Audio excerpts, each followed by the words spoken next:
Cet homme utilisait les arts martiaux pour la toute première fois, pourtant son habileté suffisait déjà à choquer le futur héritier de la famille. Sa technique de déplacement était si rapide que l'œil nu pouvait à peine le suivre. D'une simple pression du pied, il est apparu à côté de son jeune frère tel un fantôme. Le temps que le garçon tourne la tête, la silhouette avait déjà disparu. Même leur père, le chef de la famille, ne pourrait probablement pas bouger de cette façon. Son jeune frère a déclenché 4 coups d'épée d'affilée, désespéré de briser l'impasse. Mais en un clin d'œil, plusieurs grosses bosses étaient déjà apparues sur sa tête. Le fossé qui les séparait était tout simplement énorme. Après ce combat, le petit frère a compris qu'il ne surpasserait peut-être jamais son grand frère de toute sa vie. Ce qu'il ignorait, c'est que son frère avait été un épéiste légendaire dans sa vie antérieure. Il avait même massacré à lui seul des dizaines d'artistes martiaux de renom. Chaque guerrier mort sous sa lame avait été autrefois un expert reconnu. Il était Bei Yunhui, connu comme la première épée parmi les épéistes errants. Il avait passé 18 ans à parcourir le monde martial, à la recherche des arts martiaux perdus de la famille Bei, et avait fini par gagner ce titre. Mais Bei Yunhui ne s'en était jamais vraiment soucié. Être appelé la première épée lui semblait toujours pitoyablement insignifiant. Après avoir lutté au bas de l'échelle du monde martial pendant tant d'années, il était encore loin de faire de la famille Bei un véritable clan martial. À ce moment-là, il a soudainement parlé vers l'obscurité derrière lui. Ne te mets pas en travers de mon chemin, la silhouette cachée s'est figée un instant. Bei Yunhui l'avait remarqué depuis longtemps. Il était le jeune maître de la famille Nangong. Nangong Tianyang a retiré son chapeau de bambou et a finalement révélé son visage. Il a dit froidement, comme on peut s'y attendre de la première épée, je ne peux pas te laisser partir d'ici vivant. Bei Yunhui a souri. Je ne m'attendais pas à ce que le jeune maître en personne vienne. Que prépare exactement la puissante famille Nangong? Nangong Tianyang se méfiait profondément de lui. Bei Yunhui avait élevé des arts martiaux de 3e ordre à un niveau extraordinaire. S'il continuait à progresser, même la famille Nangong finirait par perdre le contrôle de la situation. Alors Nangong Tianyang a utilisé l'excuse de protéger le monde martial pour décider de l'éliminer ici. Sans prévenir, il a lancé une attaque surprise. Bei Yunhui s'est moqué de lui. C'est donc ainsi que la grande famille Nangong a gagné sa réputation, en attaquant les gens par derrière? Nangong Tianyang s'était déjà préparé à mourir. Un seul d'entre eux quitterait cet endroit vivant. Bei Yunhui a presque trouvé ça amusant. Le jeune maître savait certainement comment raconter une blague. Il a asséné un coup de pied directement dans l'estomac de Nangong Tianyang. Avec sa force actuelle, Nangong Tianyang était loin d'avoir assez de puissance pour garantir la mort de Bei Yunhui. Le visage de Nangong Tianyang a instantanément pâli. Ce n'est que maintenant qu'il comprenait vraiment à quel point la soi-disant première épée était terrifiante. Malgré cela, aucun des deux hommes n'a reculé. Leur combat à mort a finalement éclaté. Ils ont combattu pendant près de 4 heures et ont échangé plus de 1000 coups. Les deux hommes ont frôlé la mort à plusieurs reprises, chaque frappe étant capable de décider de l'issue du combat. À la fin, Nangong Tianyang s'est retrouvé à court de force et Bei Yunhui lui a transpercé la poitrine de son épée. Dans un dernier souffle, il a murmuré, digne de la première épée, j'admets ma défaite. J'ai perdu. Après avoir prononcé ces mots, Nangong Tianyang s'est effondré et est mort. Mais Bei Yunhui n'avait aucun intérêt à accepter des excuses aussi tardives. Après avoir fait tant de mal, est-ce que s'excuser avant de mourir effaçait soudainement tout? Un instant plus tard, le sang a commencé à couler des propres blessures de Bei Yunhui. Il avait clairement atteint ses limites lui aussi. À ce moment-là, une seule pensée subsistait dans son esprit. Il voulait rentrer à la maison. Il devait retourner dans la famille Bei et restaurer l'honneur que son père avait perdu. Il ne pouvait pas mourir ici, mais son corps a fini par lâcher et il s'est effondré. Tandis que sa vision s'estompait lentement, il ne ressentait que de la culpabilité envers son père et son grand frère. Son plus grand regret était de mourir avant de pouvoir faire de la famille Bei un véritable clan martial. Juste au moment où sa conscience allait disparaître, une voix mystérieuse a soudainement résonné à ses oreilles, défie le destin. Remets ce qui n'allait pas sur le bon chemin. Retourne, et accomplis ce que tu souhaites vraiment faire. Lorsque Bei Yunhui a rouvert les yeux, le spectacle devant lui l'a complètement stupéfié. Son corps était devenu tout petit, et devant lui se tenait le domaine de la famille Bei. D'après ses souvenirs, il était censé être mort, et pourtant il était de retour chez lui. Puis l'homme à côté de lui a dit, à partir de maintenant, ton nom sera Bei Yunhui. Nous nous sommes peut-être rencontrés dans une grotte sombre, mais j'espère que ta vie brillera de 1000 feux à partir de ce jour. À partir d'aujourd'hui, je suis ton père. Je m'appelle Bei Liang. Allez, appelle-moi père. Le jeune Bei Yunhui a hésité sans dire un mot car il a enfin compris ce qui s'était passé. Il était retourné au jour où son père l'avait adopté pour la première fois. Pendant un instant, il s'est demandé si ce n'était qu'un ultime rêve avant la mort, le forçant à revivre le moment le plus heureux de sa vie. Mais Bei Liang lui a dit d'ouvrir les yeux et de regarder attentivement, car à partir de ce jour, il était véritablement un membre de la famille Bei. Effectivement, un grand groupe de membres de la famille Bei attendait devant, accueillant tous leurs nouveaux membres. Une jeune femme a regardé Bei Liang et a demandé, « Mon mari, vas-tu vraiment adopter cet enfant ?» Bei Yunhui l'a reconnu instantanément. C'était sa mère quand elle était jeune. Le garçon à l'air agacé à côté d'elle était son petit frère. Alors c'est lui qui va être mon grand frère? Pendant ce temps, la jeune fille de l'autre côté avait l'air sincèrement excitée. C'était sa petite sœur. Entourée par ces visages douloureusement familiers, Bae Yun-hui était encore bouleversé, mais une chose était sûre. Il était vraiment retourné dans le passé. Il s'est rappelé les paroles mystérieuses qu'il avait entendues avant de mourir. Son destin altéré avait perturbé le cours naturel des choses. Alors tout avait maintenant été remis dans le droit chemin. S'il lui avait vraiment été accordé une seconde vie, alors cette fois, il protégerait chaque membre de sa famille. Bae Yun-hui a juré silencieusement qu'il ferait non seulement de la famille Bae un véritable clan martial, mais aussi la famille la plus puissante du monde entier. Sa mère, son jeune frère et sa petite sœur se tenaient tous devant lui, vivants et en parfaite santé. Même son père, Wu Liang, était encore dans la fleur de l'âge. Il n'y avait plus aucun doute. Bae Yun-hui était retourné à l'année de ses 8 ans. Cela signifiait qu'il pouvait utiliser toutes les connaissances et l'expérience en arts martiaux de sa vie antérieure pour reconstruire sa force depuis l'enfance. À cette époque, il pourrait hisser personnellement la famille Bae au sommet du monde martial. Mais juste à ce moment, un groupe d'invités indésirables est arrivé, et la porte d'entrée du domaine des Bae a été fracassée d'un seul coup de pied. L'expression de Bae Wuliang s'est assombrie. Qui a eu l'audace de faire irruption chez lui de cette façon? Un homme aux cheveux rouges se tenait avec arrogance à l'entrée, posant même son pied sur l'enseigne de la famille Bae. Il prétendait être venu réclamer une prétendue dette de sang à la famille Bae. Dès que Bae Yun-hui l'a vu, il a ricané intérieurement. Cet incident s'est donc déroulé exactement comme dans ses souvenirs. Bae Wuliang s'est avancé et a protégé sa famille derrière lui. L'homme aux cheveux rouges s'est moqué. Bae Wuliang, tu as anéanti le gang du serpent noir aujourd'hui. Ne me dis pas que tu fais semblant de ne rien savoir. Bae Wuliang a froncé les sourcils. Tu es de la secte rouge? De quelle dette de sang parles-tu? Le gang du serpent noir faisait du trafic d'êtres humains et vendait des somnifères. Quel est le problème de punir des ordures qui ont violé tous les codes du monde martial? Mais l'autre camp a rétorqué que le gang du serpent noir opérait sous la protection de la secte rouge. Les attaqués revenaient à insulter la secte rouge, la famille Bae devait donc payer une compensation. Le problème était que la famille Bae n'avait presque aucune richesse pour commencer. Il n'y avait pas d'argent pour satisfaire ces bandits, et la scène a ravivé les souvenirs de la vie antérieure de Bae Yun-hui. S'il se souvenait bien, c'était le jour exact où son père avait été gravement blessé à cause de la secte rouge.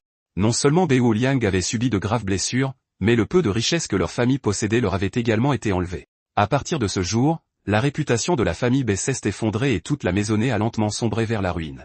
Ce souvenir de tout cela a rempli Bae Yun-hui de rage. Cette fois, il ne resterait jamais les bras croisés à regarder la même tragédie se reproduire. Il a soudainement pris la parole. « Père, tu m'as recueilli et tu m'as sauvé la vie. S'il te plaît, donne-moi cette chance de te le rendre. » L'homme aux cheveux rouges n'avait aucune idée de ce que ce petit garçon essayait de faire. Bae Wuliang a immédiatement crié « Recule !» Ce n'est pas quelque chose dans lequel un enfant devrait s'impliquer. Mais Bae Yun-hui a calmement avancé. « Tout va bien, père. Même un jeune mendiant a sa propre façon de survivre dans le monde martial. D'ailleurs, nous n'avons presque plus rien à perdre. Fais-moi confiance, s'il te plaît. » Bae Yun-hui était totalement sûr de lui. Dans cette vie, il ne répéterait jamais les erreurs du passé. L'homme aux cheveux rouges ne prenait pas du tout le petit garçon au sérieux. Mais Bae Yun-hui avait déjà décidé de changer chaque échec de sa vie antérieure. Il a soudainement joint ses poings avec respect. « Frère Gu, comment allez-vous ces derniers temps ?» Bae Wuliang s'est figé sur place. Sa mère, son petit frère et sa petite sœur le regardaient également avec incrédulité. L'homme aux cheveux rouges nommé Gu avait l'air encore plus confus. « Qu'est-ce ce qui te prend, gamin? J'ai presque 40 ans, et tu m'appelles frère ?» Bae Yun-hui a souri. « Je pensais que vous aviez à peine 20 ans. Quelqu'un d'aussi jeune et beau que vous doit entendre ce genre de compliments tout le temps. » La flatterie a clairement touché le frère Gu là où il fallait. L'un des hommes derrière lui a immédiatement compris son jeu. Quel genre de morveux dit quelque chose d'aussi effronté? Le frère Gu s'est instantanément retourné et lui a lancé un regard noir. Dis encore un mot, et je te coupe la tête. Pourtant, même si les éloges l'avaient mis de bonne humeur, il a dit, gamin, tu peux me flatter toute la journée, mais ça n'effacera pas la dette de sang de ton père. Bae Yun-hui lui a demandé d'écouter d'abord toute l'histoire. Je n'étais rien de plus qu'un mendiant des rues, survivant avec la moindre nourriture que je pouvais trouver. Puis le gang du serpent noir m'a enlevé et a failli me vendre à des trafiquants d'êtres humains. Bae Wuliang a été l'homme juste qui m'a sauvé de ce destin. Il a même recueilli un petit mendiant sale comme moi comme fils adoptif. Le frère Gu a été sincèrement surpris. Il ne s'attendait pas à ce que le gang du serpent noir tombe si bas, au point d'enlever un enfant aussi jeune. Mais il a tout de même refusé de reculer. Même s'ils ont vraiment fait ces choses, ils étaient sous la protection de la secte rouge. C'est nous qui aurions dû les punir. La famille n'avait pas le droit d'interférer. À ce moment-là, le vieux majordome de la famille Bae ne pouvait plus se retenir. Donc selon vous, rester les bras croisés pendant qu'ils vendent des enfants est la bonne chose à faire? Le frère Gu a explosé de colère et a soulevé le vieux majordome du sol. Vieux salaud, tu oses me crier dessus. Tu cherches la mort. Mais avant qu'il ne puisse attaquer, Bae Yun-hui est intervenu et l'a arrêté. Frère Gu, écoutez-moi d'abord. Que dites-vous de cela? La rancune entre la secte rouge et la famille Bae n'a rien à voir avec un enfant qui vient tout juste d'être adopté. Je vous donne une information précieuse, et vous oubliez toute cette dette. Cela a immédiatement suscité l'intérêt du frère Gu. Quel genre d'information? Tu deviens de plus en plus intéressant, gamin. Comme il était déjà d'une humeur inhabituellement bonne, le frère Gu a finalement accepté. Très bien. Je t'écoute. Si ton information est assez précieuse pour régler cette dette, je te prendrai même comme petit frère. Mais le frère Gu a soudainement changé de ton. Si tu inventes des choses, ne m'en veux pas d'être brutal, et je ne parle pas de quelques coups inoffensifs. Baiyun lui est resté parfaitement calme. Bien sûr, un homme digne ne fait pas d'affirmations en l'air, mais ce n'est pas quelque chose que les gens derrière vous devraient entendre. Pouvons-nous parler en privé? Une fois arrivé dans un coin tranquille, le frère Gu s'est accroupi et lui a dit de commencer à parler. Avant de dire quoi que ce soit, Baiyun lui a délibérément regardé les hommes de tout à l'heure. Il y a un espion au sein de la secte rouge. Si je ne m'abuse, vous le cherchiez récemment, n'est-ce pas? L'expression du frère Gu est instantanément devenue sérieuse. Toute trace de son amusement précédent a disparu. Petit frère, ce n'est pas quelque chose dont on peut plaisanter. Comment sais-tu cela? Baiyun lui avait déjà une excuse toute prête. Je vous ai dit que j'étais un mendiant des rues. On entend toutes sortes de rumeurs quand on vit dans la rue. Bien sûr, la véritable source était ses souvenirs de sa vie antérieure. L'espion a un tatouage de serpent bleu sur le corps. C'est la marque utilisée par les membres du gang du serpent vert qui s'infiltrent dans la secte rouge. Vérifiez et vous comprendrez tout. Frère Gu a tout de suite compris ce qu'il voulait dire. Baiyun lui accusait son frère juré d'être un espion. Mais ils avaient récemment fouillé tous leurs hommes et n'avaient trouvé aucun tatouage de ce genre. Baiyun lui a ajouté que c'était parce que le tatouage du serpent bleu était caché à l'intérieur de sa cuisse. Le visage de frère Gu s'est assombri. C'était bien le seul endroit qu'il n'avait pas fouillé. Et une fois le doute installé dans son esprit, il refusait de disparaître. Il a soudainement crié, « Ak, viens ici !» Au moment où Ak a entendu son nom, son corps a visiblement tremblé. Malgré cela, il s'est forcé à rester calme et s'est approché. « Grand frère, il y a un problème ?» Frère Gu lui a donné un ordre direct. « Enlève tes vêtements et ton pantalon. Ici même. » Maintenant, si Ak acceptait l'inspection, la vérité éclaterait immédiatement. Baiyun lui se souvenait très bien de cet incident. Dans sa vie antérieure, l'espion du gang du serpent vert qui avait causé un énorme scandale n'était autre que le frère juré de frère Gu. Frère Gu a de nouveau ordonné à Ak de se déshabiller et de ne pas résister. Cette fois, la réticence sur le visage des Ak est devenue impossible à cacher. Grand frère, ce n'est pas un peu inapproprié? Il y a tellement de gens qui nous regardent. Frère Gu a frappé le sol du pied. Si tu n'as rien à cacher, tu n'as aucune raison de refuser. Si tu es gêné, je t'inspecterai seul. Ak a fini par comprendre qu'il n'y avait pas d'échappatoire. La seconde suivante, il s'est soudainement retourné et a pris la fuite. Poussez-vous de mon chemin. Frère Gu a tout de suite compris. Espèce d'enfoiré. C'est bien toi l'espion. Ak ne s'attendait pas du tout à ce que son identité soit révélée de cette façon. Il savait que s'il ne s'enfuyait pas maintenant, il était mort. Mais avant qu'il ne puisse aller bien loin, frère Gu est apparu devant lui et lui a barré la route. Sale ordure. On t'a traité comme un membre de notre famille, et tu nous espionnais depuis tout ce temps. Son poing s'est écrasé sur le visage des Ak, faisant gicler du sang dans les airs. Après avoir roué Ak de coups pendant une bonne heure, frère Gu l'a finalement assommé. Frère Gu s'est ensuite tourné vers Baiyun lui. C'est grâce à toi qu'on a attrapé l'espion. Tu as rendu un immense service à la secte rouge. Alors à partir de maintenant, notre différend avec la famille Bei est réglé. Mais Baiyun lui l'a soudainement arrêté. Attendez. Il y a encore une dette entre nous. Toutes les personnes présentes se sont figées. Le différend entre la secte rouge et la famille Bei est peut-être réglé, mais vous avez détruit notre porte principale et notre enseigne. Comment comptez-vous payer pour ça exactement? Frère Gu savait qu'il était en tort, alors il a sorti de l'argent à contre-cœur pour couvrir les réparations. Même les gens autour n'ont pas pu s'empêcher d'être impressionnés. Ce garçon de 8 ans était d'une intelligence effrayante, retournant toute la situation avec seulement quelques mots. Une fois tout réglé, frère Gu s'est préparé à retourner à la secte rouge avec l'espion inconscient, et Baiyang Wei a réussi à utiliser cet incident pour rompre le lien désastreux entre la famille Bei et la secte rouge. La famille Bei n'avait pas perdu la face, et son père, Bei Wuliang, n'avait pas la moindre égratignure. Pour la première fois, Baiyun lui a vraiment pris conscience que l'avenir pouvait être changé. À partir de maintenant, il allait réécrire chaque tragédie de sa vie passée.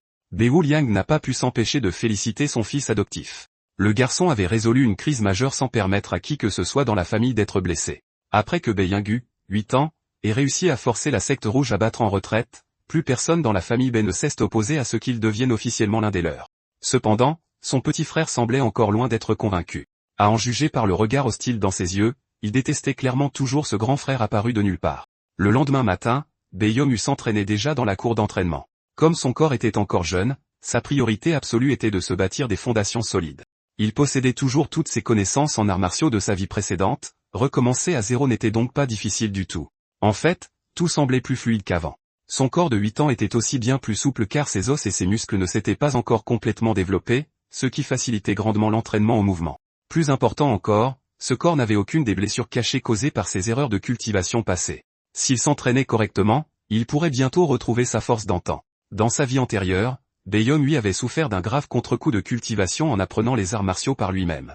Il a fini par s'en remettre, mais les points d'acupuncture endommagés rendaient le contrôle de son énergie interne beaucoup plus difficile. Cette fois, il n'avait aucune intention de se précipiter. Il allait développer son énergie interne étape par étape pour atteindre un niveau encore plus élevé qu'avant. Tôt ce matin-là, Bae Liang est venu dans la cour d'entraînement et a été surpris de le voir déjà s'exercer. « Tu es debout si tôt pour t'entraîner ?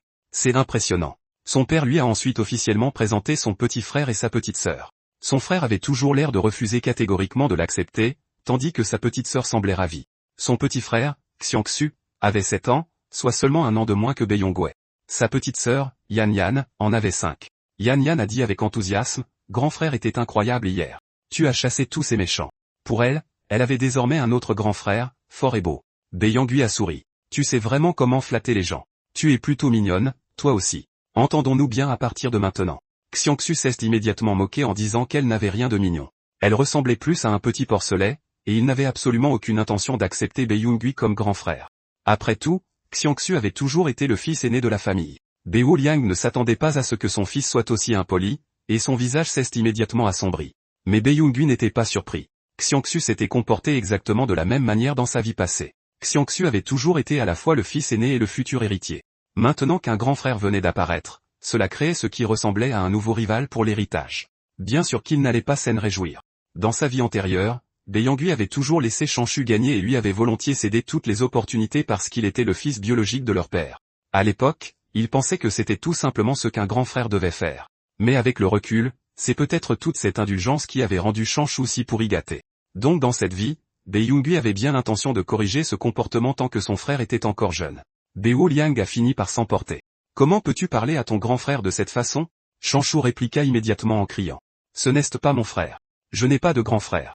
Je suis le fils aîné de cette famille. » Bae-yong-hwe arrêta rapidement son père. « Ne le grondez pas tout de suite. Je pense que Shanshu a besoin de temps pour m'accepter. » Du point de vue de Shanshu, toute cette situation était arrivée bien trop soudainement. Si tout le monde continuait à le blâmer, cela ne ferait que renforcer sa rancœur envers Bae-yong-hwe. Bae-yong-hwe sourit. Les enfants finissent généralement par se rapprocher s'ils passent assez de temps ensemble. Je ferai de mon mieux pour m'entendre avec lui. Wu Liang en fut ému aux larmes. Tu es déjà si mature pour un si jeune âge. Si seulement Shanshu était à moitié aussi raisonnable que toi. Bae-yong-hwe en resta sans voix. Son père venait de les comparer juste devant Shanshu. Comme on pouvait s'y attendre, les yeux de Shanshu rougirent immédiatement de frustration. Cela n'allait faire qu'accroître son antipathie pour Bae-yong-hwe. Dès le lendemain, les enfants commencèrent à s'entraîner ensemble pendant 2 heures chaque matin. Bae Liang s'assura également de leur rappeler qu'ils devaient bien s'entendre. À cet instant, Bae-yong-hwe remarqua que Shanshu arrivait en retard.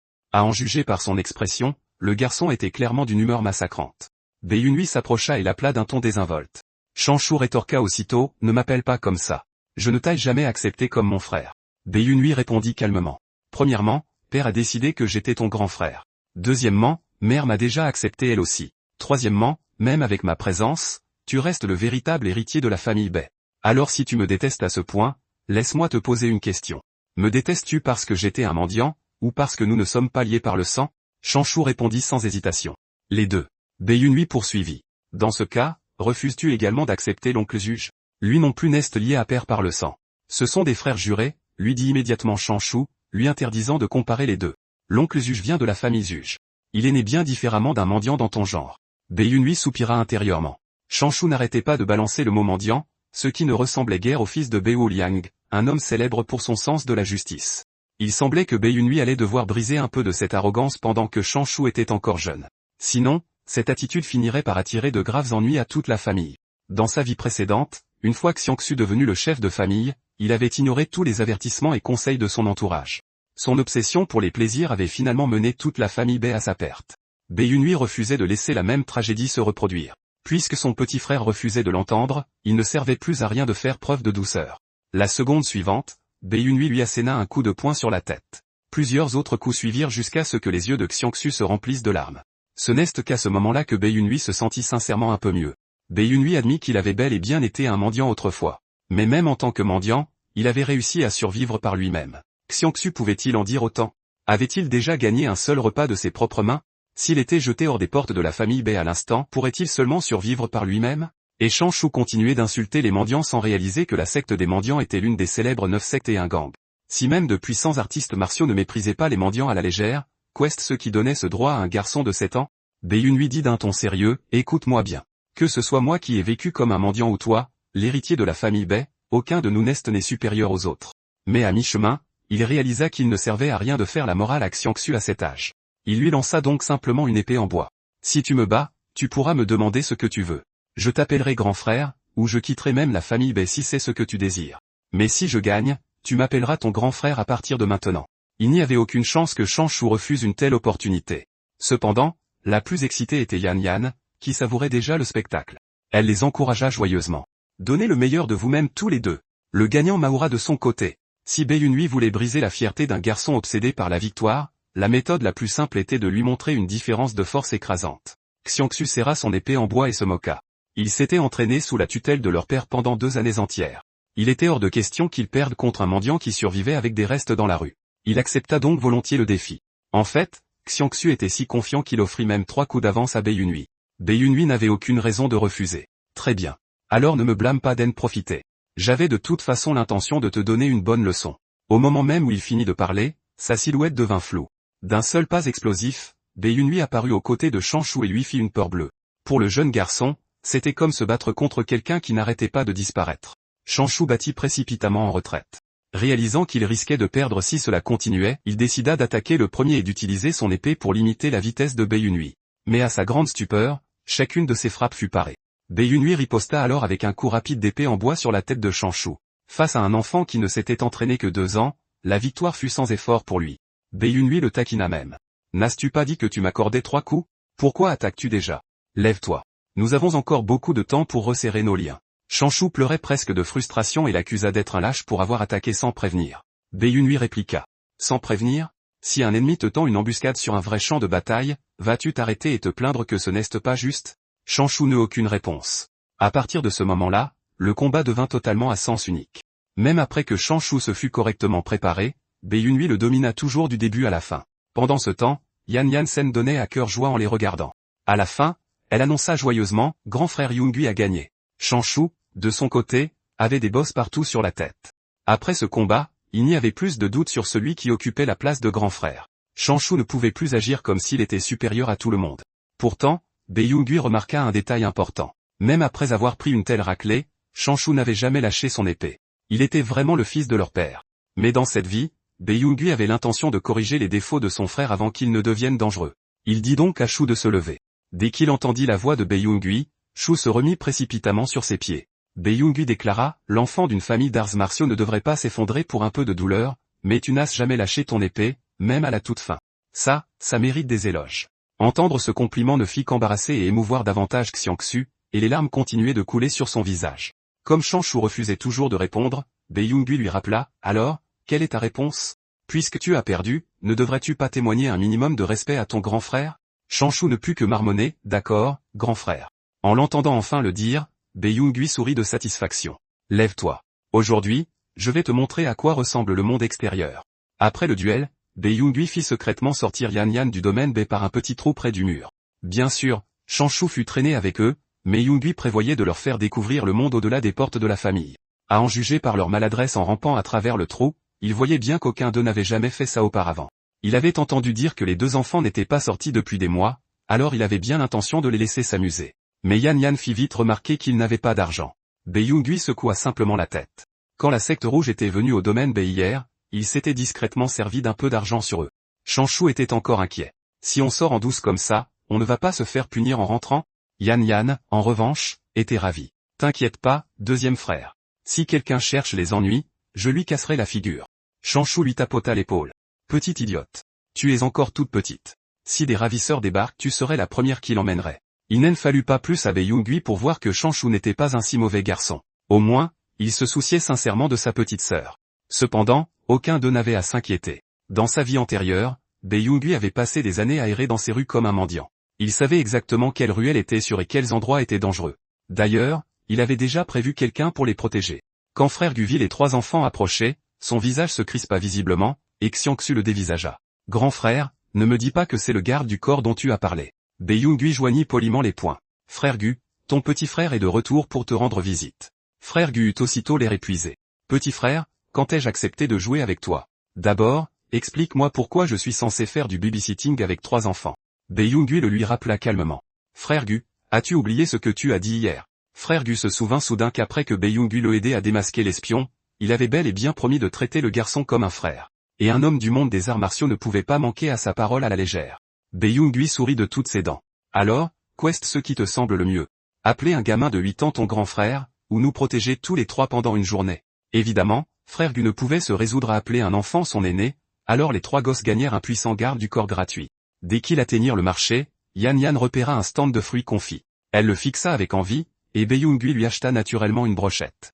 Chanshu resta silencieux la majeure partie du trajet, mais quand ils passèrent devant un stand de viande grillée, ses yeux ne quittèrent plus la nourriture. Il ravalait littéralement sa propre salive. Bae Young-hui le remarqua immédiatement et lui acheta une brochette de viande grillée. Tu préfères sûrement la viande aux sucreries. Pas vrai? Tu la fixes depuis tout à l'heure. Vas-y, mange. Arrête de faire semblant de ne pas en vouloir. Chanshu prit instantanément une énorme bouchée. La saveur exquise emplit sa bouche.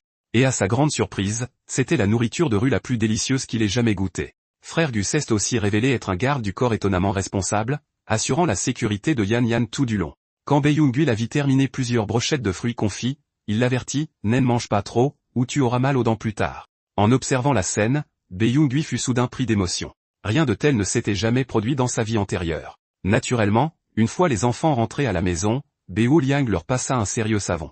Malgré cela, ni Chanshu ni Yan Yan ne regrettèrent d'avoir fait le mur avec Bae Young-hui. Yan Yan écrivit plus tard dans son journal que frère Young-hui avait assumé toute la responsabilité et s'était porté volontaire pour être puni seul.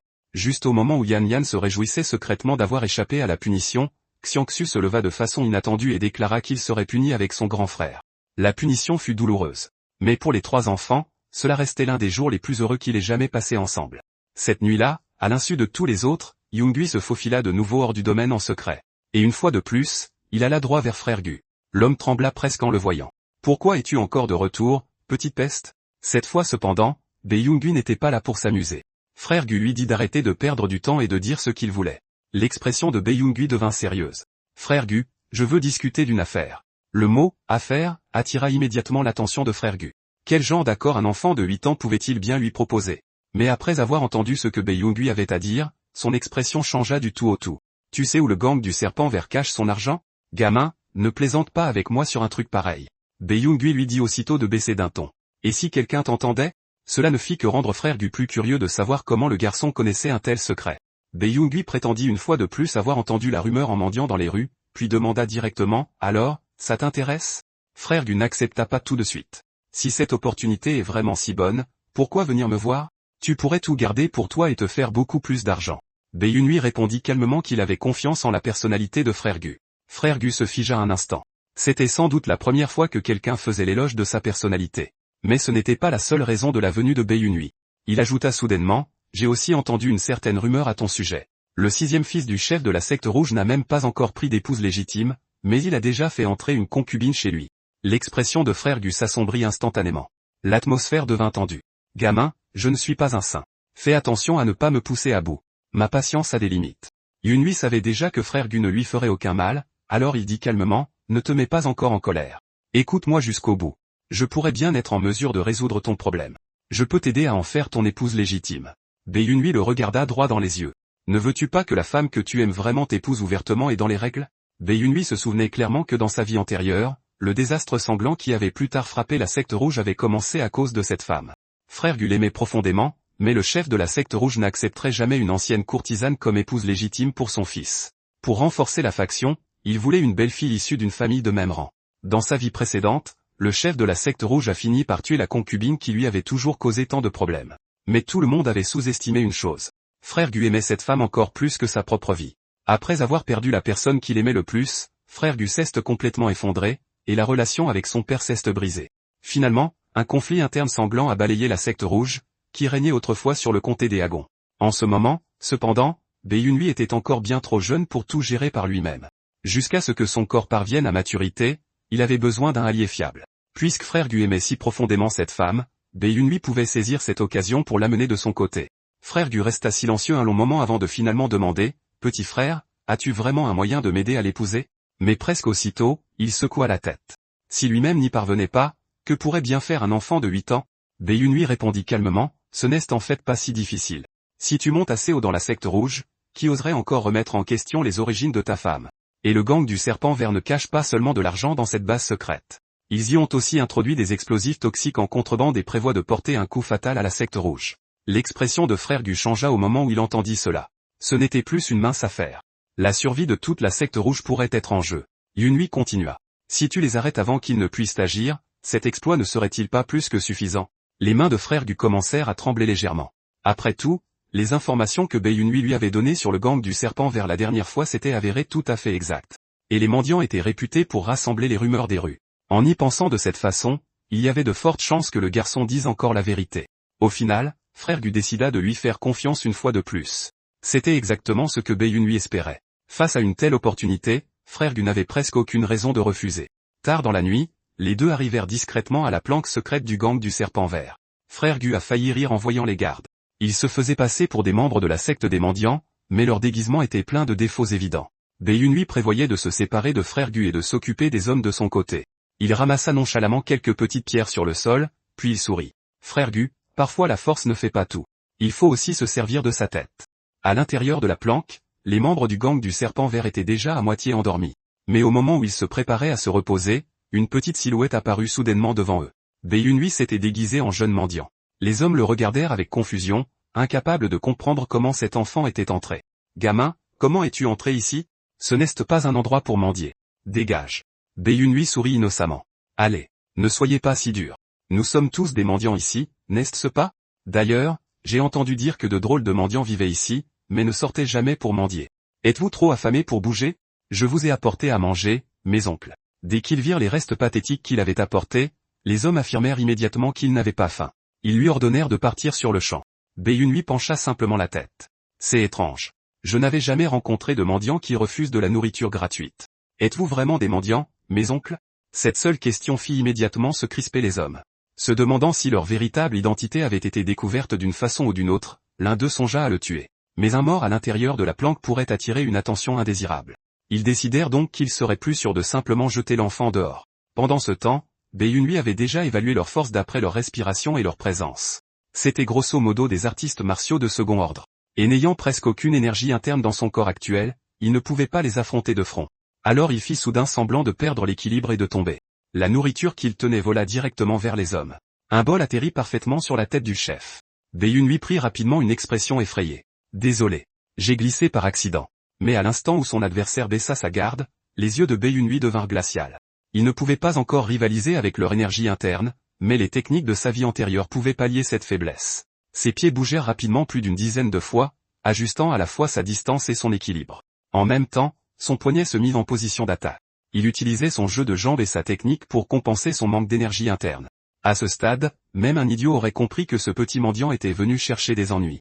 Mais au moment où ils s'en rendirent compte, la frappe de Bei Yunhui avait déjà percuté la mâchoire de l'un des hommes. La force lui déboîta la mâchoire sur le côté et lui fit sauter plusieurs dents de devant. Les deux autres hommes se figèrent sous le choc. Ils n'arrivaient pas à comprendre comment leur chef venait d'être terrassé par un enfant de 8 ans. Bei Yunhui ricana. N'avez-vous jamais entendu la vieille règle du monde des arts martiaux? Ne sous-estimez jamais les femmes, les vieillards ou les enfants. Parce qu'au moment où vous jugez quelqu'un sur son apparence, vous pourriez bien y laisser des dents. Les deux autres dégainèrent instantanément leurs armes. Petit bâtard. T'es mort. Juste au moment où les deux hommes allaient attaquer Bei Yunhui, une paire de mains immenses attrapa soudainement leur tête par derrière. Fermez-la. Vous faites beaucoup trop de bruit. Frère Gu contracta les bras et fracassa leur tête l'une contre l'autre.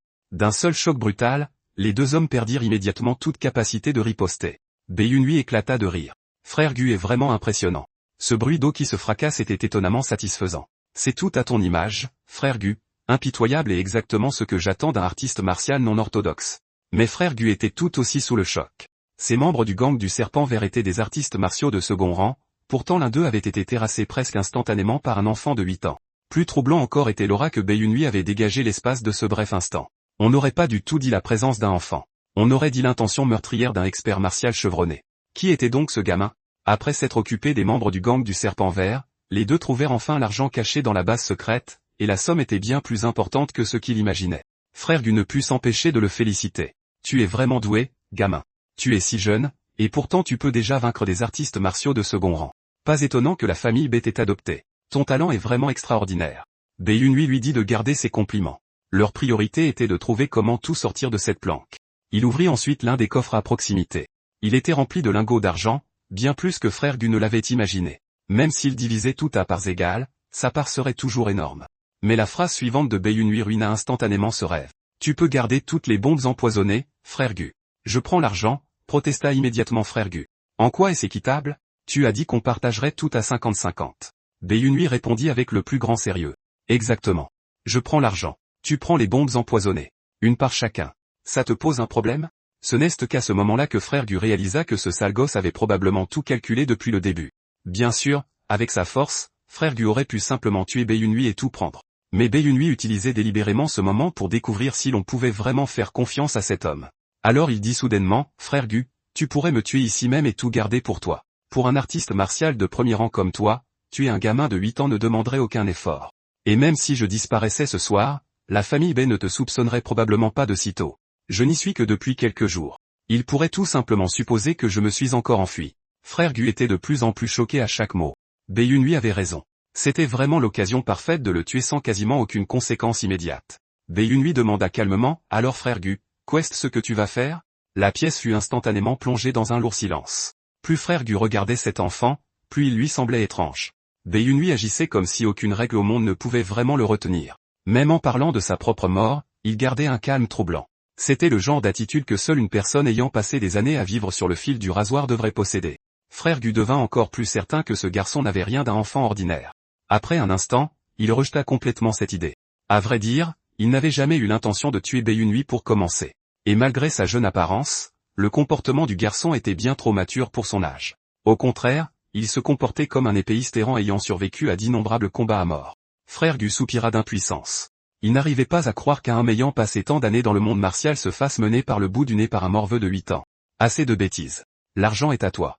Je marche peut-être sur la voie non orthodoxe, mais je ne suis pas assez pathétique pour assassiner un enfant pour de l'argent.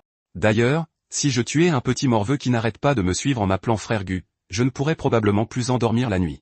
En fin de compte, frère Gu ne prit que les bombes empoisonnées. Bae Yunhui avait enfin la confirmation que bien que l'homme appartienne au monde non orthodoxe, son cœur était loin d'être aussi cruel que sa réputation le laissait entendre. En se rappelant comment frère Gu avait autrefois tout risqué pour la femme qu'il aimait, Bae Yunhui devint encore plus certain qu'il y avait une véritable loyauté sous cette apparence brute. Leurs origines et leurs positions étaient complètement différentes. Pourtant, à certains égards, ils se ressemblaient étonnamment. Lorsque frère Gu remarqua Bae Yunhui debout là, silencieux, il s'apprêtait à lui demander à quoi il pensait. Mais la seconde suivante, Bae Yunhui se jeta soudainement dans les bras de frère Gu. Frère Gu, je t'apprécie vraiment de plus en plus. Le lendemain matin, Bae William fut complètement stupéfait en voyant l'énorme pile de lingots d'argent placée devant lui. Il exigea immédiatement de savoir où Bae Yunhui s'était procuré autant d'argent. Bae Yunhui répondit calmement, je l'ai gagné par mes propres moyens. De toute évidence, Bae William n'en crut pas un mot. Comment un enfant de 8 ans aurait-il pu gagner autant d'argent à lui tout seul? Pendant ce temps, le vieux majordome tremblait presque d'excitation. Jeune maître, pouvons-nous vraiment dépenser cet argent? Avec tout cet argent, nous pouvons enfin réparer le toit qui fuit et payer ce que nous devons à l'apothicaire. Bae William l'arrêta immédiatement. Majordome, calmez-vous. Ne voyez-vous pas que je suis encore en train de demander d'où vient cet argent? Tant que je ne saurai pas toute l'histoire, on ne touchera pas à une seule pièce. Il regarda ensuite sérieusement Bae Yunhui. Dis-moi la vérité. Tu ne t'es pas encore fourré dans une situation dangereuse, n'est-ce pas? Bae Yunhui haussa simplement les épaules. Quel danger? Je suis juste là, en parfaite santé. De plus, frère Gu et moi avons gagné cet argent ensemble. Bae Yunhui expliqua ensuite tout ce qui s'était passé la nuit précédente, du début à la fin. Enfin, il dit d'un ton sérieux, c'est une richesse que le gang du serpent vert a acquise par des méfaits. Le reprendre et l'utiliser pour ceux qui en ont vraiment besoin, c'est ce que je considère comme la véritable justice. Père, vous m'avez donné un foyer. Je veux vous rendre l'appareil, alors s'il vous plaît, acceptez cet argent. Bae Liang a clairement hésité après avoir tout entendu. Après un moment de silence, il a dit, normalement, je devrais te punir sévèrement pour être entré imprudemment dans un repère ennemi, mais tu n'es pas un enfant ordinaire. Ton talent et ton jugement dépassent de loin ton âge. Si je te limite simplement parce que tu es jeune, je risque de te freiner. Alors à partir de maintenant, je ne t'empêcherai plus de poursuivre ce que tu penses devoir faire. Mais tu dois me promettre une chose. Quoi qu'il arrive, ne te mets jamais dans une situation où ta vie est vraiment en danger. Les mots de son père ont profondément touché Bae Yunhui. Que ce soit dans sa vie précédente ou dans celle-ci, Bae Liang l'avait toujours traité comme un vrai fils et s'était sincèrement inquiété pour sa sécurité. Son père est ensuite allé encore plus loin et a confié à Bae Yunhui le contrôle de la moitié de l'argent. Bae Yunhui était sincèrement surpris. Il ne s'attendait pas à ce que son père confie une si grande fortune à un enfant de 8 ans. Pourtant, cela l'arrangeait parfaitement. Il disposait enfin de son propre capital de départ. S'il l'investissait judicieusement et continuait à en augmenter la valeur, il pourrait commencer à préparer l'avenir de la famille B immédiatement. Cet après-midi-là, Yan Yan est venu le chercher, pour trouver Bei Yunhui assis à un bureau en train d'écrire quelque chose. Elle s'est penchée avec curiosité. « Grand frère, qu'est-ce ce que tu écris ?» Bei Yunhui lui a simplement tendu les pages, mais Yan Yan était encore trop jeune pour comprendre la plupart des mots. Alors il a expliqué, « J'écris un roman. C'est en gros transformer des choses intéressantes en histoire. » Yan Yan ne savait pas encore bien lire, mais elle savait ce qu'étaient les romans. Après tout, leur mère adorait en lire. Et Bei Yunhui avait d'ailleurs écrit cette histoire en pensant à sa mère. Au lieu de combats d'arts martiaux, c'était des histoires sur le monde martial. Il avait créé une romance spécifiquement destinée aux lectrices. Sa mère était belle, mais elle était maladive depuis la naissance, et sa chambre avait toujours été remplie de pots de médicaments. En raison de sa mauvaise santé, lire des romans était devenu l'un de ses passe-temps favoris. Depuis son retour dans le passé, Bei Yunhui réfléchissait aussi à un moyen de la guérir complètement. Peu de temps après, il est arrivé dans la chambre de sa mère avec le manuscrit. Elle a semblé légèrement surprise de voir son fils nouvellement adopté lui rendre visite de lui-même. « Yunhui, qu'est-ce ce qui t'amène ici aujourd'hui ?» Bei Yunhui a souri. « Rien de spécial. Je voulais juste passer un peu de temps à discuter avec toi. » Mais au moment où il est entré, une forte odeur de médicaments lui a empli les narines. La pièce entière portait encore l'odeur amère laissée par des années de traitement. Dans sa vie précédente, sa mère avait toujours souffert d'une maladie chronique à cause de son corps naturellement faible. Peu importe la quantité de médicaments qu'elle prenait, son état ne s'améliorait jamais vraiment. Et elle a fini par mourir jeune. Bei Liang avait fait tout son possible pour la sauver, vidant les richesses de la famille et s'endettant énormément pour payer le traitement. Mais la dette n'a fait qu'augmenter, et sa mère a tout de même perdu la vie. Son père est tombé malade de chagrin par la suite, et cela est devenu l'un des tournants majeurs qui a fini par mener Xiangxu sur la mauvaise voie. Alors si Bei Yunhui voulait sauver la famille Bei, guérir sa mère devait être la priorité. Mais des médicaments rares et des médecins compétents nécessiteraient une énorme somme d'argent. L'argent qu'il avait pris au gang du serpent vert était substantiel, mais ce n'était toujours pas suffisant. Il avait besoin d'une entreprise capable de générer des revenus réguliers. Alors il a demandé, « Mère, j'ai entendu dire par Yan Yan que vous aimiez lire des romans. Jen est récemment écrit un moi-même. La majeure partie vient d'histoires que j'ai entendues dans la rue. Accepteriez-vous de le lire pour moi ?» Sa mère ne l'a pas pris de haut à cause de son âge. Au lieu de cela, elle a souri. « Tu écris déjà des romans à ton âge? Tu es bien plus impressionnant que mes 2 autres enfants. » Elle a ensuite ouvert le manuscrit et a commencé à lire. Il ne lui a pas fallu longtemps avant d'être complètement absorbée par l'histoire et de cesser totalement de parler. Un long moment plus tard, elle a finalement refermé les pages et a soupiré. « J'étais tellement absorbée que j'ai complètement perdu la notion du temps. Je n'ai jamais lu une histoire comme celle-ci auparavant. Où as-tu entendu quelque chose de pareil ?» Yunhui a ri. « J'ai juste combiné des choses que j'ai vues et entendues, puis j'en ai fait une histoire. » En vérité, avant sa renaissance, Bei Yunhui avait été un épéiste errant. Mais en dehors des arts martiaux, lire des romans avait été l'un de ses rares plaisirs. Il avait lu d'innombrables histoires d'aventure, des récits d'action et des romans où la justice finissait par vaincre le mal. Il avait relu certains de ses favoris des dizaines de fois. Et maintenant, les chefs-d'œuvre qui n'apparaîtraient pas avant une quinzaine d'années existaient entièrement dans sa mémoire. Bei Yunhui a alors demandé, « Mère, pensez-vous que les gens paieraient vraiment pour lire ça ?» Elle a immédiatement compris ce qu'il préparait. Voyant sa réaction, Bei Yunhui a souri, « Alors s'il vous plaît, aidez-moi à envoyer une lettre à la librairie Bexi à Nanshan. » Un demi-mois plus tard, une femme est soudainement arrivée devant le domaine Bexi. En levant les yeux vers la résidence, elle n'a pas pu s'empêcher de l'admirer. « C'est donc ça le domaine Bexi. C'est plus impressionnant que ce à quoi je m'attendais. » Elle a pris une grande inspiration, déjà impatiente de rencontrer la personne qui avait écrit ce roman. Debout devant le portail, elle a crié, « Est-ce que l'auteur est là ? Dès que j'ai reçu votre lettre, je suis venu directement de la librairie Bexi à Nanshan. Vous m'avez fait venir jusqu'ici, alors pourquoi ne vous montrez-vous pas ? Sortez et venez me voir. » Sa voix a porté si loin que presque tout le monde à l'intérieur du domaine a pu l'entendre, juste au moment où elle allait crier à nouveau. Le vieux majordome s'est précipité, mais après avoir entendu ces mots, il a eu l'air complètement confus. « Quel auteur ? De quoi parlez-vous exactement ?» À ce moment-là, 2 petites têtes sont soudainement apparues au-dessus du toit. Elles appartenaient à Bei Yunhui et Xiangxu. Dès que Xiangxu a vu l'agitation au portail, il a immédiatement su que son frère y était probablement pour quelque chose. Il n'a pas pu s'empêcher de se plaindre. « Grand frère, comment fais-tu pour causer des ennuis partout où tu vas ? Maintenant, les gens viennent carrément chez nous pour te chercher. Depuis le jour de ton arrivée, tu complotes contre frère Gu, tu caches tes arts martiaux et tu fais des choses dont aucun enfant normal ne serait capable. Où as-tu même appris tout ça ? Il y a quelques jours, tu as même rapporté des milliers de taels d'argent du gang du serpent vert. » Bei Yunhui l'a rapidement corrigé. « Ce n'était pas du vol. J'ai simplement repris leur argent sale pour en faire un meilleur usage. » Xiangxu a continué, « Et maintenant tu sais même écrire des romans. Grand frère, qui es-tu vraiment ? Ne me dis pas que tu es un vieux monstre qui a été réincarné et qui fait seulement semblant d'être un enfant. Bae-Yun a simplement sursauté en entendant cela. Comment ce gamin avait-il deviné si juste? Il a vite dissipé cela d'un rire. Ne laisse pas ton imagination s'emballer. Même en comptant ma vie antérieure, je suis loin d'être assez vieux pour qu'on m'appelle un vieux monstre. Pourtant, Bae-Yun comprenait pourquoi Xiangxu avait commencé à penser ainsi. À vrai dire, Xiangxu avait d'abord détesté ce grand frère adopté du jour au lendemain. Leur père l'avait déjà, alors il ne comprenait pas pourquoi Bae-Liang avait besoin d'adopter un autre enfant. Xiangxu craignait que ce nouveau frère ne lui vole l'attention, les attentes et l'amour qui lui avaient toujours appartenu. Il croyait qu'une fois Bae-Yun intégré à la famille, il n'y aurait plus de place pour lui. Mais il ne lui a pas fallu longtemps pour réaliser à quel point il s'était trompé. À la fin de l'entraînement quotidien, tout le monde était généralement épuisé. Leur seule envie était de retourner dans leur chambre pour se reposer. Mais un jour, Chanshu a soudain entendu le son vif d'une épée fendant l'air. En se retournant, il a vu son frère adoptif qui s'entraînait encore seul dans la cour. Bae-Yanui ne s'entraînait pas seulement avec acharnement. De lourds sacs de sable étaient même attachés à ses poignets. Xiangxu n'arrivait pas à croire qu'il puisse encore s'entraîner avec un tel poids. Au début, il s'est dit que Bae-Yangui finirait par s'arrêter pour aller dormir. Mais quand le matin s'est enfin levé, Xiangxu a été stupéfait de découvrir que son frère s'était entraîné toute la nuit. La concentration dans le regard de Bae-Yangui était d'une intensité qu'il n'avait jamais vue. Un autre matin, Chanshu remarqua Bae-Yangui tenant une véritable épée et se demanda ce qu'il comptait faire. C'est alors que Bae-Yangui a soudainement ouvert les yeux. Son épée s'est abattue avec fracas. La lame ondulait comme un dragon errant, ses mouvements féroces et d'une fluidité parfaite. Bae-Yangui était déjà si doué, et pourtant il s'entraînait plus dur que quiconque. Cette détermination a profondément bouleversé Chanshu. Ce n'est qu'à ce moment-là qu'il comprit enfin pourquoi leur père avait adopté Bae-Yangui. Son talent était tout simplement monstrueux. Même la technique des 3 épées fendant les cieux de la famille Bae semblait presque identique à celle de leur père, ce qui signifiait que Bae-Yanui l'avait déjà portée près de la perfection. Couvert de sueur, Bae-Yanui remarqua enfin Chanshu qui se tenait là.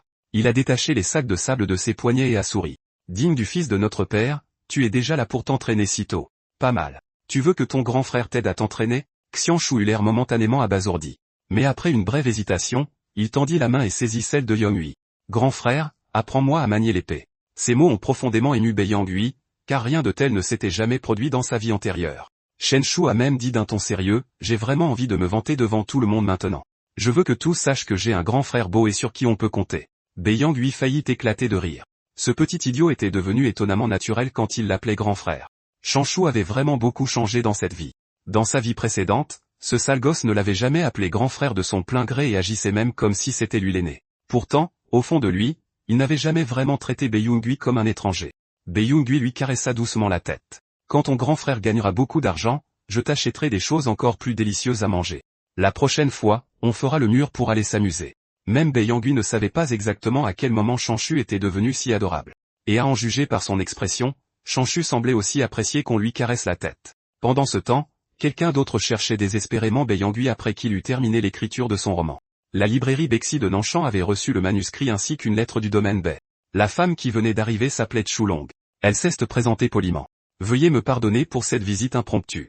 En vérité, Chulong était encore profondément choquée. Elle n'aurait jamais imaginé qu'un manuscrit aussi mature ait pu être écrit par un enfant de 8 ans. Elle a déclaré, rien qu'à en juger par votre écriture, je pensais que l'auteur était un maître calligraphe d'environ 40 ans.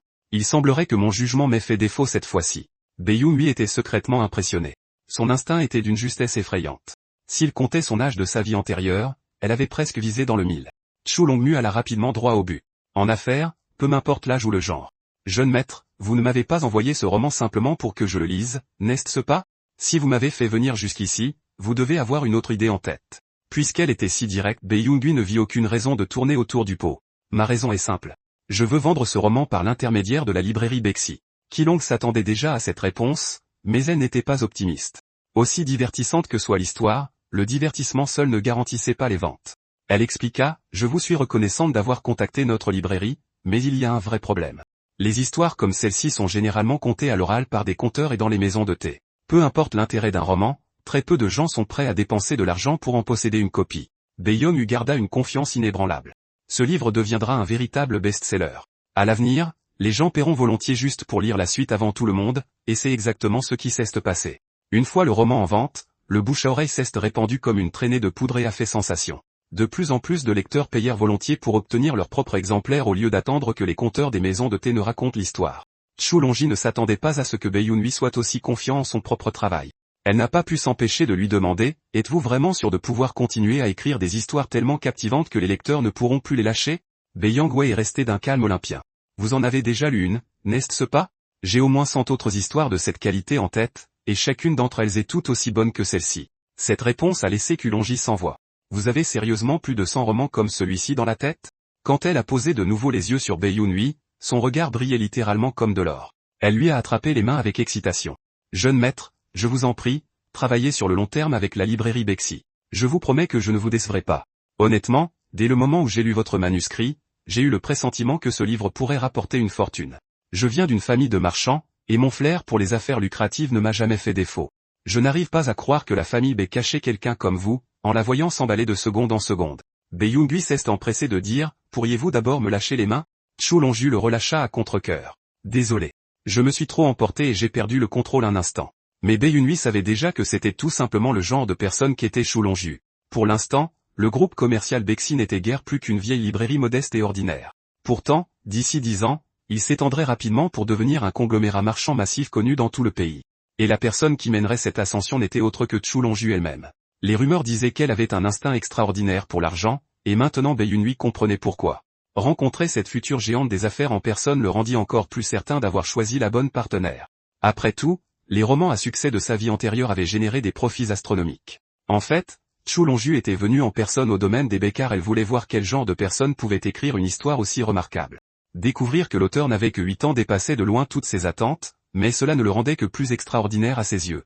Après tout, la plupart des histoires populaires étaient encore diffusées par des conteurs dans les maisons de thé, pourtant elle croyait que Bei Yunhui pourrait briser complètement cette tradition et remodeler tout le marché de la fiction. Alors, Chu Longju fit son offre directement. Jeune maître, accordez à la librairie Bexi les droits exclusifs sur vos romans. Je vous céderai 40% des bénéfices. L'offre était déjà généreuse, mais Bei Yunhui avait une autre idée en tête. Que dites-vous de ceci? Chaque nouveau tirage sera traité comme une édition distincte. Et pour chaque édition, je signerai personnellement 10 exemplaires, et les vendrai uniquement aux 10 premiers acheteurs. À mesure que ma réputation grandira, ces éditions limitées signées prendront de plus en plus de valeur. Les yeux de Chu Longju s'illuminèrent immédiatement. Elle pensait déjà à la façon d'emballer ces 10 exemplaires signés plus élégamment pour les vendre à un prix bien plus élevé. À ce moment-là, Bei Yunhui tira un lourd coffre de sous la table. Il demanda d'un ton désinvolte, que diriez-vous si j'investissais 4000 taels d'argent supplémentaires dans la librairie Bexi? Les yeux de Chu Longju s'écarquillèrent d'un coup. Il y a vraiment 4000 taels là-dedans? Une fois qu'elle en eut la confirmation, elle ne put contenir son excitation et serra fort Bei Yunhui dans ses bras. Tu es vraiment mon sauveur. Où te cachais-tu pendant tout ce temps? Elle lui pinça les joues avec enthousiasme. À partir de maintenant, ta grande sœur va te gâter comme il se doit. Viens là que je te fasse un bisou. Bei Yunhui protesta immédiatement. Non. Éloignez-vous de moi. Mais avec son corps de 8 ans, il ne pouvait pas la repousser. Finalement, Chu Longju couvrit ses joues de plusieurs baisers affectueux, laissant des marques sur tout son visage. Après s'être enfin échappé, Bei Yunhui soupira. J'espère que vous m'apporterez de bonnes nouvelles d'ici peu. Chu Longju sourit. Bien sûr, mon très estimé investisseur. Et c'est ainsi que Bei Yunhui, du haut de ses 8 ans, devint un investisseur de la librairie Bexi. Il était tout aussi enthousiaste à propos de ce partenariat. Je vous enverrai bientôt 2 ou 3 nouveaux romans. Chu Longju promit de s'occuper elle-même de toute l'édition et des ventes. Tout ce dont elle avait besoin de la part de Bei Yunhui, c'était d'une autre histoire captivante. Une fois tout réglé, elle enfourcha son cheval et quitta le domaine de la famille Bei. En regardant Chu Longju s'éloigner, Bei Yunhui ne put s'empêcher de l'admirer. En tant que future dirigeante du groupe commercial Bexi, sa prestance était déjà hors du commun. Son instinct et son esprit de décision avaient de loin dépassé ses attentes.